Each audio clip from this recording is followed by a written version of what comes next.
So first most, thank you for hopping on this call. I appreciate it. Yeah, no problem. Yeah, I know it's been a minute. Like we haven't seen each other since high school. Right. Oh wow. Now that I think about it, that has been a long time. Yeah. Yeah, like so.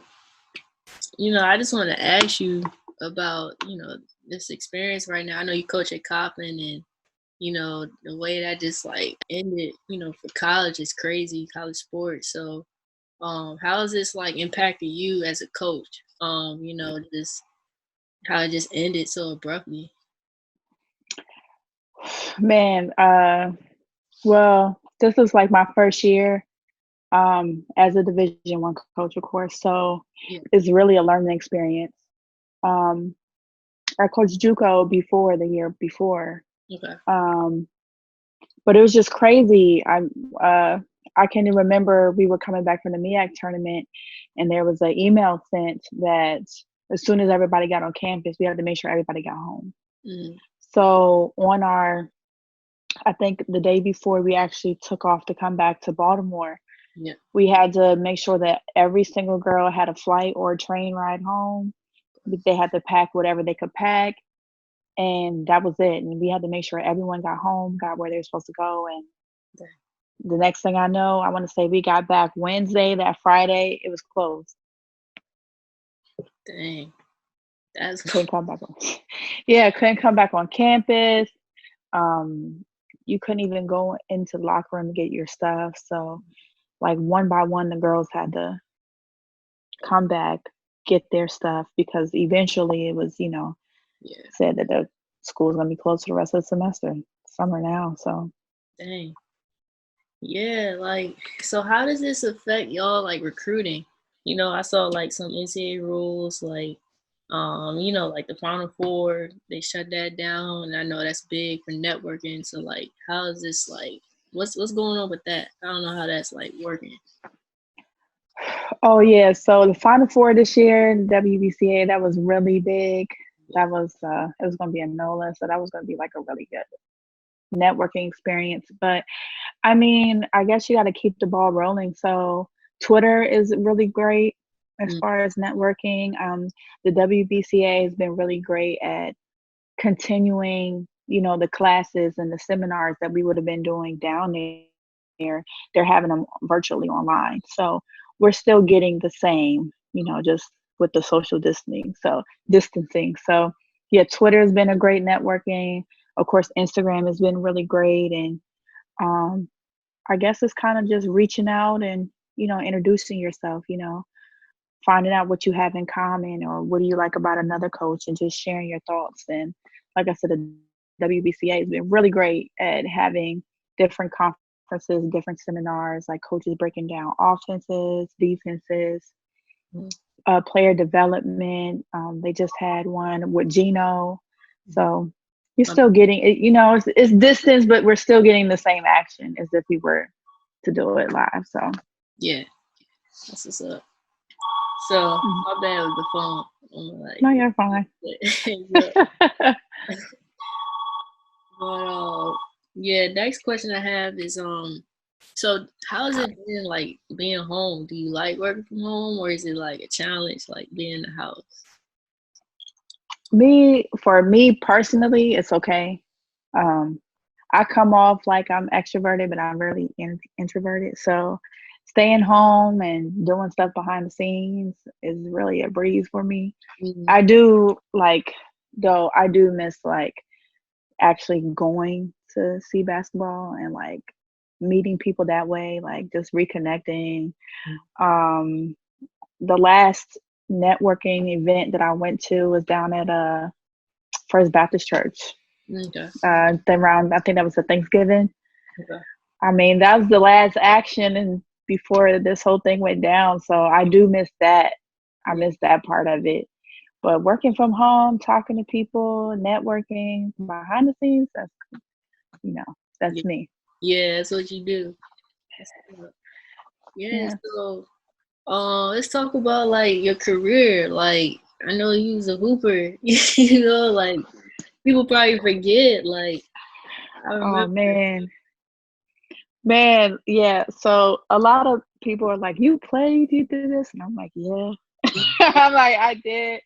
I went around the globe at the DMV, but I Yeah, did play. Like, I, um, I had a lot of injuries though, knee wise, but um, yeah, hello, yeah. yeah, I had a lot of. It's like going in and out. Yeah. I know. Sorry. No, you good. Oh, sorry. Um, Someone keeps calling me. I apologize. Oh no, you good. Um, so shoot.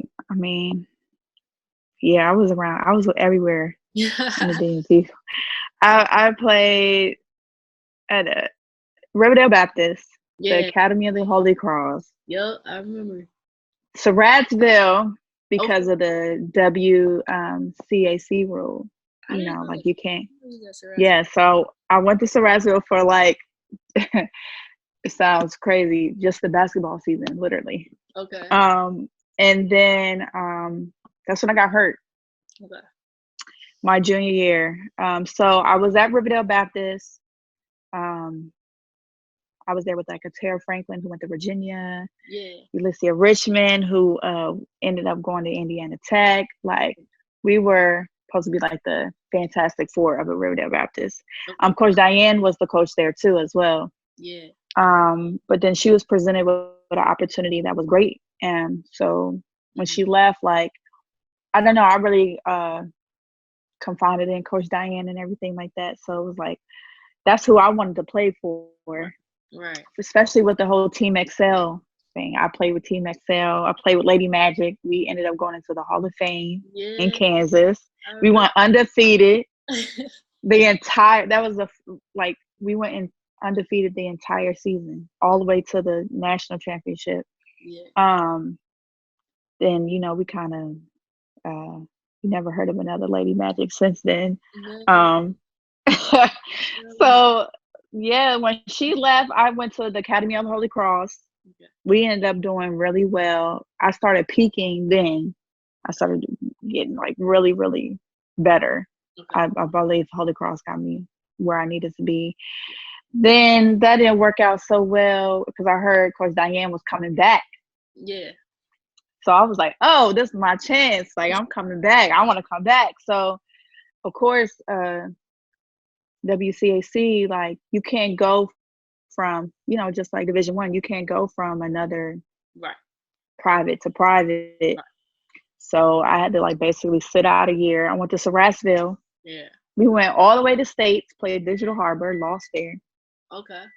lost to Largo. That ended up putting me on the map a little bit. I ended up being like NBC's Player of the Week like twice, Okay. and honorable mention in All Met. Of Yeah. course, but I'm coming from private. Everybody in All Met, PG County already, Largo, Flowers, everything like that. Yeah. So just to get that off the season was nice. Um, and then it took like a downward spiral. I had a couple schools, Drexel and Memphis, looking at me, and I went down to Michigan for the Nike Nationals, Yeah. Nike Invitational, and I tore my ACL. Oh man. Yeah. But I didn't tell nobody I tore it. I tried to keep playing on it.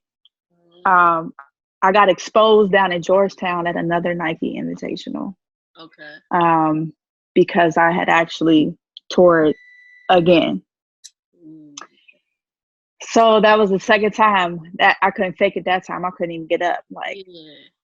and like I wasn't crying or anything because when you do it doesn't hurt. It's just like I can't move. Like I can't get up. So Mm, come to find out, I tore my ACL, and yes, Coach Diane was coming back to Riverdale. So I was like, oh man, but uh, she was so great because she allowed me to come to Riverdale Baptist to okay. get myself back together. Okay. Um, I played one game my senior year. Yeah. It was at McLemore. For real? Yes, it was at McLemore. I scored like 15 points. That was it. All threes. I couldn't do anything else. Wow. That was it. And Dang, did we yeah, play against each other? I, wa- I was I young. think I yes. was younger though. Like, You were like a freshman or sophomore.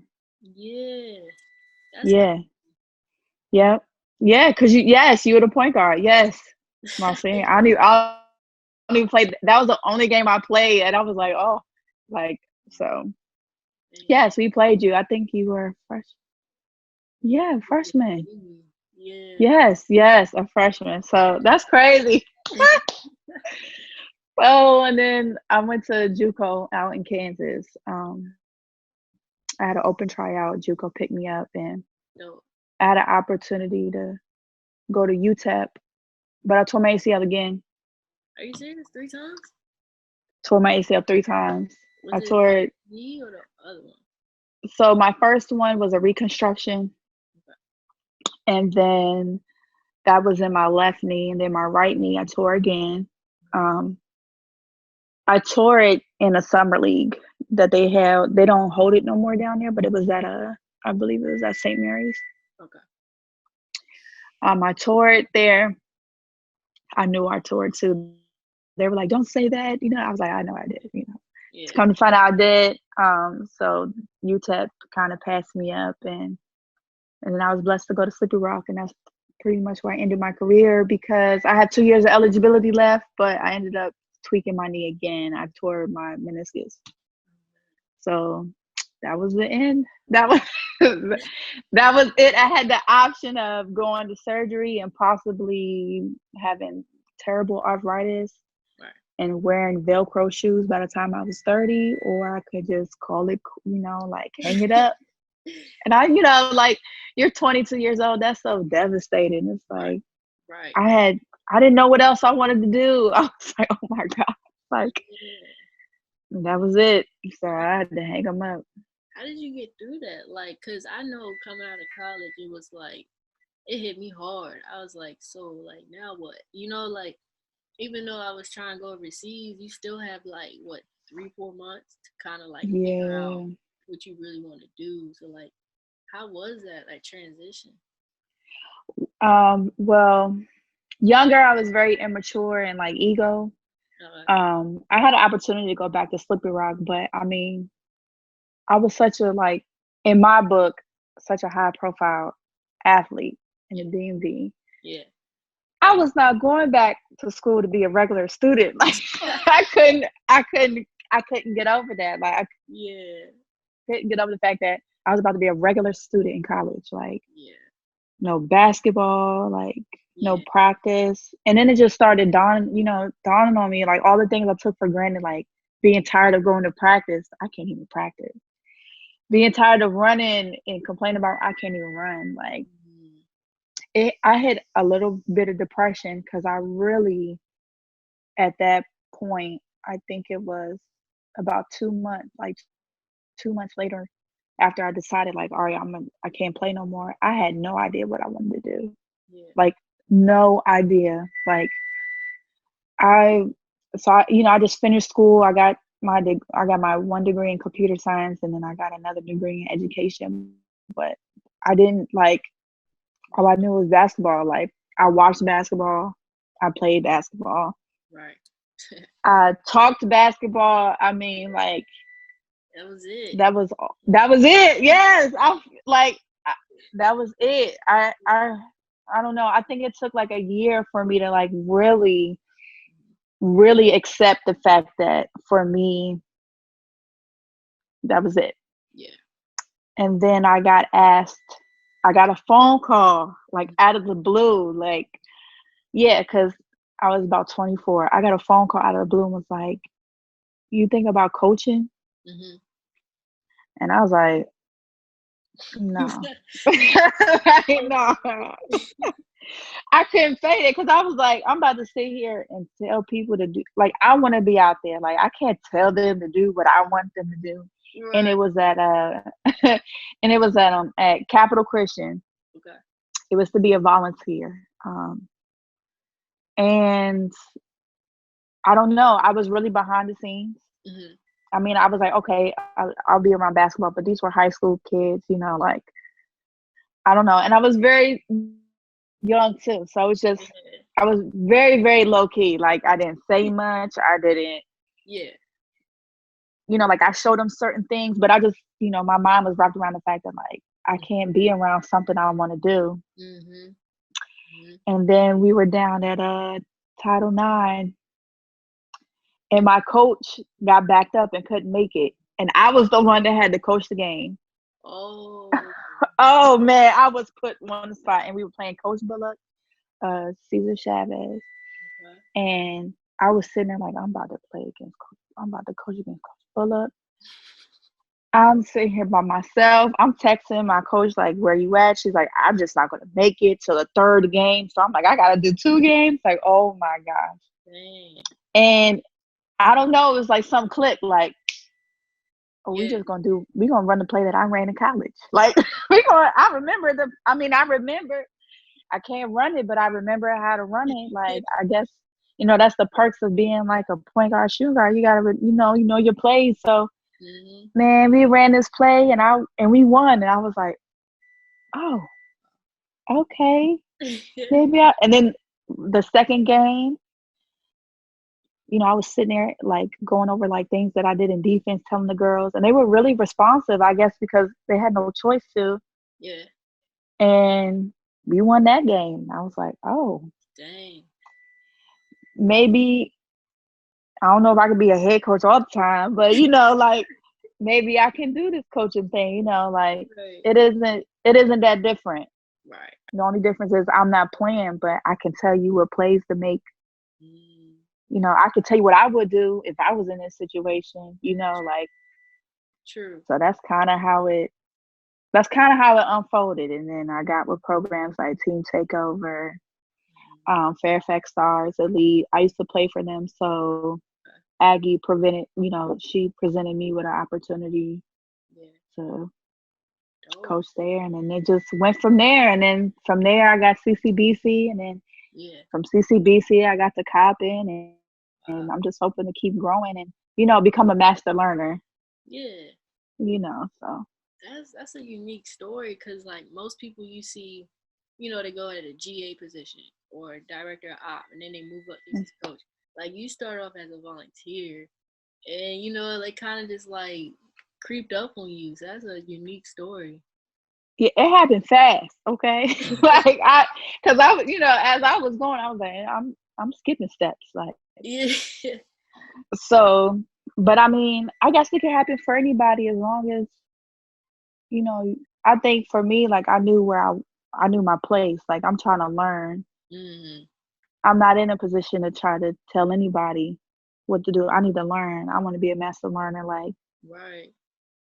That's that's how I became the basketball player I was, because I was a master learner. I watched it all the time. I right. talked about it all the time. I practiced it all the time. So Yeah. I guess it's like the same thing for real. Yeah. That same humility. That humility is the same. That's what's Yeah. man. So yeah, like that's crazy. So how did you feel like just coaching D1? It's your first year and just like is it the same? Is it just like coaching is coaching no matter, what level, you know? Um, if I'm going to speak honestly, Yeah. um, it was a very humble experience because you're on the other side, Mhm. like you're on the other side of it. And when you get, in my opinion, when you get to that level, you're dealing with everything that has nothing to do with basketball. Real. Like you're dealing with the politics of everything. You're dealing with people working together that have different opinions. You're dealing with the girls. Yeah. You're dealing with school. Yeah. Then you're dealing with the president. You're dealing with. I mean, Yeah. you are. You like it's almost like the light is always on you. Like you're always performing. Like because as Yeah. a coach, like I learned this year, like it's all like doing as much as you can. Like in my opinion, it's doing as much as you can, um, because it's different. High school was way different than JUCO. Right. JUCO is and Coppin is way different than JUCO. Like, Yeah. and to be on the other side of it, because I was a high school JUCO and a college player, Division II, but I played in the PSEG, which is very competitive. Mm-hmm. It's just different. Like Yeah. it's a lot more that goes in. It's a lot more that goes into what people think. Like it. I mean, when I was playing, I thought like, oh, y'all just sit around all day waiting for us to do workouts. Like, Right. waiting for us to do workouts. Like, why y'all waking up at 5:30 to tell us to do? Like, Yeah. as a player, I'm pretty sure a lot of players think that. Like, Yeah. what y'all doing all day? But actually being on the other side, like, it's a lot that goes into it. Like, breaking down the film, breaking down player positions, and breaking down the player in their position to go against the player in the position that they're about to play. Like, breaking down last season to this season, figuring out a goal, a climate, like a culture you want to have for the team, like the expectations and upholding those expectations. And it's a lot. Like, it's a lot more. And so I'm definitely appreciative to all the coaches. I even had to write one of my coaches and be like, I just wanted to tell you I appreciate you because I caught myself having a conversation that my coach had with me when I was a freshman. And I think that's what put a lot in perspective for me, because it was like deja vu. The same look that she was giving me was the same look I was giving my coach. So, oh man. So it put a lot in perspective. It really did. It is different. It's different. That's awesome, man. This was really dope. Like, just hearing your story, like, that's crazy. Thank you. Yeah, like I think I found a new passion in this coaching, but also I feel like I'm going to be put in a position to help young girls who are in situations like us that get injured and can't figure out their plan B. I just want to educate all the student athletes, whether it's female or male, like have a plan B and C. So just in case you're not scrambling and you feel doomed, or you feel like what in the world am I going to do? Like, set yourself up for success no matter what. Right. Like, get your degree no matter what. Get that paperwork, because when basketball is over, what do you have for yourself? Like, what do you have? Like, I could say I have my degrees and I have plans A, B, C. And as I'm going and getting older, I have D, E, F too. Like, have those backup plans so that you have security in yourself. So, like, you ain't just playing basketball for nothing. You have something to show for it. Because, I don't ever want players to feel how I felt when I didn't know what I wanted to do. When I felt like basketball was gone, I was like, dang, Bree, like, who are you? What are you going to do? Like, what's next? Like, and I couldn't answer those for a long time. So if I can be put in a position to help young athletes answer those questions as they go, then that's what I want to do. Man, that's love, man. I like that. I like that a lot. Thanks. So I think that's pretty much my questions. Unless you got anything you want to say about what's going on right now, and like advice, I guess, to, like, we were talking about with the seniors, how this season was pretty much like stripped from and they do have this time to think about what's next. If they don't play, professionally, what advice would you give them? Just to keep your head up and take your time. You're in no rush to try to figure out what's next. But do try to figure out what's next. I feel like basketball prepared me for life. So use the things and the tools that you've had your entire basketball career and apply it to life. Like teamwork, a discipline, responsibility, all those characteristics I learned from playing basketball, period. I learned from sports, period. So apply that to your life, and I think it will help you. It will help you, start to drum up some type of direction for you as far as like what do you want to do next, because you already have those kind of characteristics implemented from what you were doing playing sports. So Oh, oh, thank you. This is like the most like I feel like deep connection one. Like I felt this one. I appreciate because it. we know. Yeah, Okay. like real. Yes. So, and I appreciate you. This is awesome. Like, Thank this is really awesome. thank For you. anyone who ever doubted if I played ball, you know I did. I was all right.